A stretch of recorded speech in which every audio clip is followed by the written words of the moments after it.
ঢাকাই সিনেমার চিত্রনায়ক সাকিব খান তৃতীয়বারের মতো বিয়ের পিঁড়িতে বসছেন, এ কথাটা তো আপনারা সবাই জানেন। ইতিমধ্যেই নায়কের জন্য নাকি পাত্রী দেখাও শুরু করে দিয়েছে তার পরিবার। যদিও পুরো বিষয়টি নিয়ে শুরু থেকে শেষ পর্যন্ত এখন পর্যন্ত সাকিব খানের পক্ষ থেকে কিছুই বলা হয়নি, তবে গণমাধ্যম সূত্রে জানা গিয়েছে সাকিবের জন্য চিকিৎসক পাত্রী খুঁজছেন তার পরিবার। ইতিমধ্যেই একজনের বেশ পছন্দ হয়ে গেছে নাকি তাদের, তবে সেই পাত্রীর পরিচয় এখনও প্রকাশ্যে আসেনি বা তারা আনেননি। এদিকে চিকিৎসক পাত্রীর খবর প্রচার হতেই অনেকেই দাবি করেছেন সাকিবের হবু বোর নাম নাকি ডাক্তার মিষ্টি জান্নাত। হ্যাঁ, তিনি ঢাকায়া সিনেমার একজন অভিনেত্রী, পাশাপাশি চিকিৎসকও বটে। যেহেতু সাকিবের জন্য ডাক্তার মেয়ে খুঁজছেন আর এদিকে মিষ্টি জান্নাত অভিনয়ের পাশাপাশি ডাক্তারি করে, সেহেতু সকলেই মনে করছেন মিষ্টি জান্নাতই হয়তোবা সাকিবের তৃতীয় স্ত্রী হবে। বিষয়টি নিয়ে সম্প্রতি গণমাধ্যমে কথা বলেছেনও মিষ্টি জান্নাত। সেখানে সাকিবের সঙ্গে বিয়ের খবরটি সরাসরি অস্বীকার না করলেও গুঞ্জন হিসেবেও রেখে দিতে চেয়েছিলেন তিনি। এই নায়িকা বলেছেন, সাকিব খানের বিয়ের খবরের পর থেকে নাকি অনেক সাংবাদিকই তাকে ফোন করেছেন।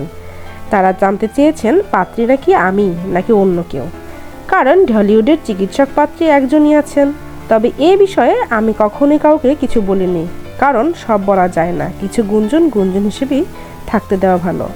সাকিব খানের সঙ্গে কাজ করার কথা চলছে জানিয়ে মিষ্টি জান্নাত বলেন, সম্প্রতি আমার সঙ্গে সাকিবের একটি সিনেমার কথা চলছে।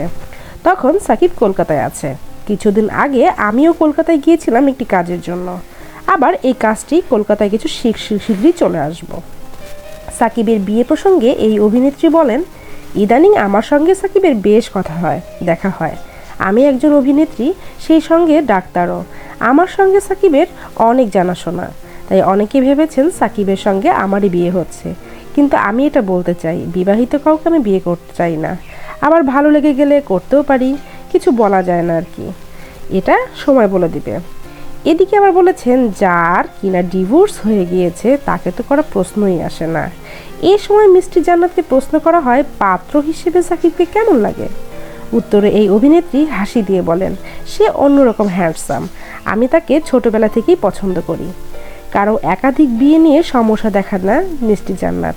তিনি মনে করেন, কোনো অসুস্থ সম্পর্কে সারা জীবন থাকার চেয়ে আলাদা হয়ে যাওয়াই ভালো। অভিনেত্রীর কথায় কাউকে আসলে জোর করে কাছে রাখা উচিত নয়। আপনার সঙ্গী যদি আপনার কাছে না থাকতে চায়, তবে তার সঙ্গে জোর করে থাকাটা কি ঠিক হবে? অন্তত আমি সেটা করতাম না। বাঙালিদের মধ্যে এমন একটা কালচার রয়েছে, একবার বিয়ে করে তার সঙ্গে সারা জীবন থাকতে হবে। এটা আমার মনে হয় বা আমি মনে করি এটা ভুল।